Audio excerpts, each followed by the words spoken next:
Welcome to my channel, guys. Let's start today's discussion on topic channels of communication. We have two channels of communication. First is formal and second is informal. Formal communication refers to the structured and official ways information is exchanged within an organization.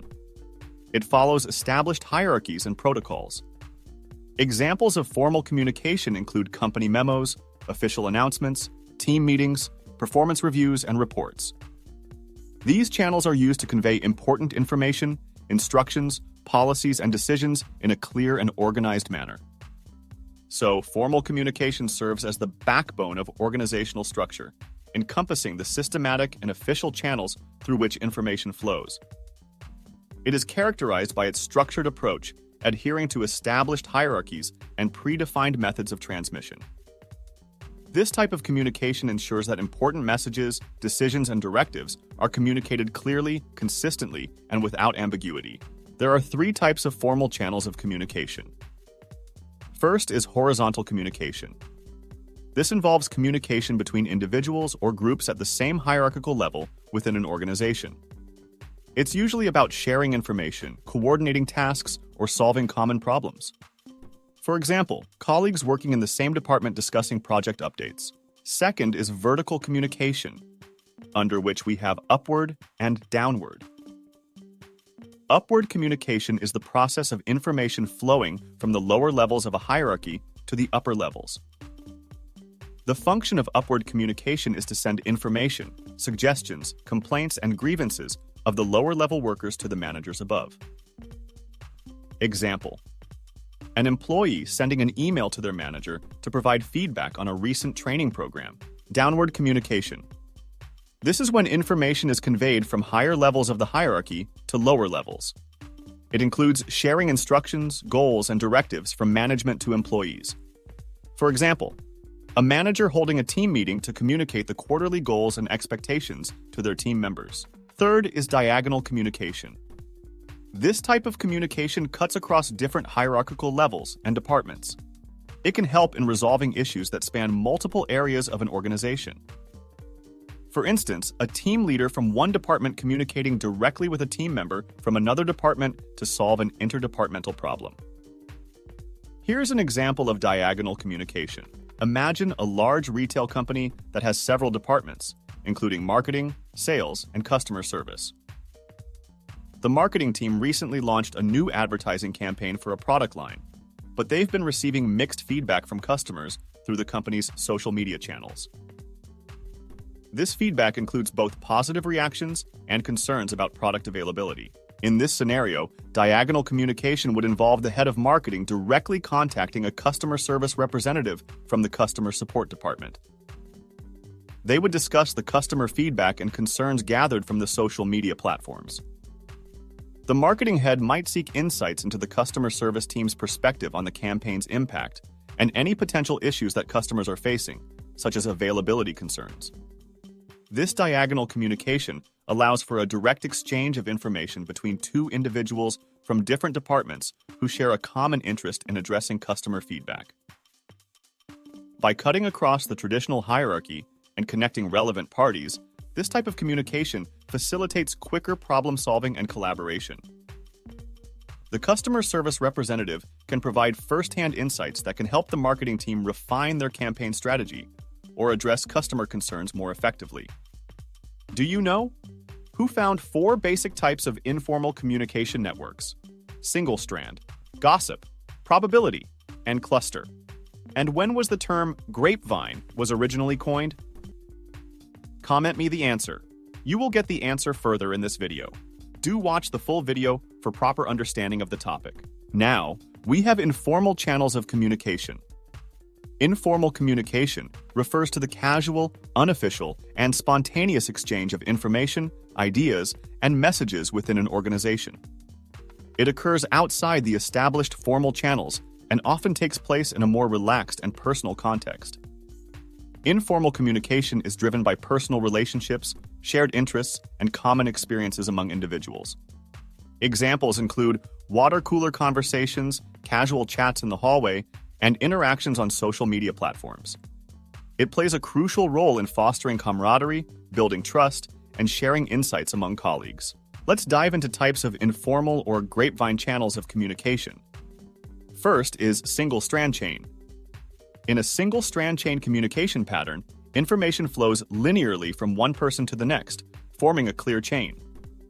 Each person communicates with only the person directly next to them, passing the message along. This pattern is characterized by its simplicity and directness. It's commonly used when a message needs to be conveyed accurately and without distortion.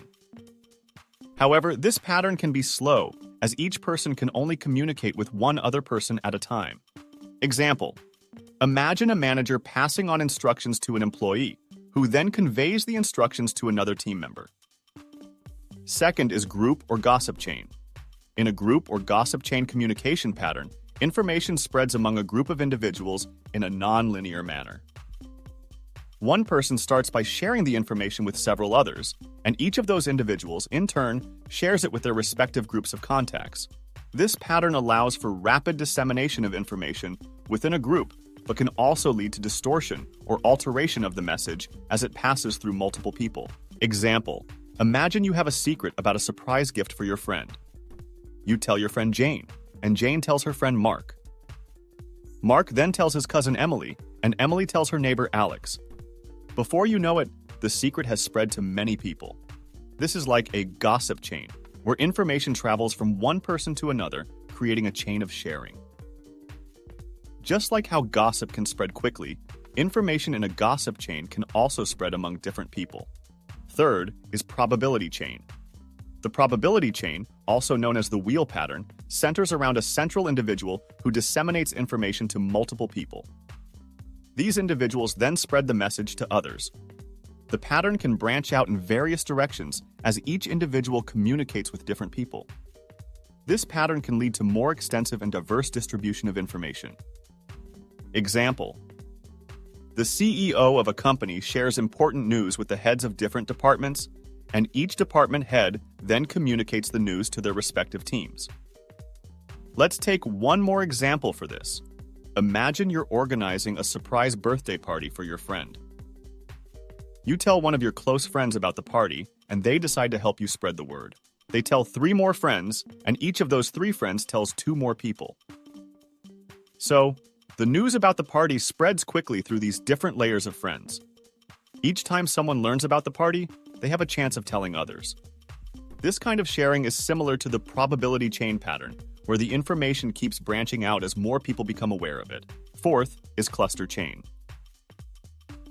In a cluster chain communication pattern, there is an individual who acts as a source of a message, transmits information to the pre-selected group of individuals, out of whom few individuals again tell the same message to other selected group of individuals.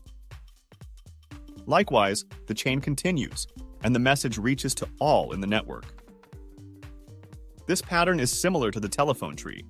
This is the most common form of informal communication network. Now think of your school or college as a big campus. In the cluster chain style of communication, students in each class or grade chat a lot with their classmates. They share information, news, or even plans for events.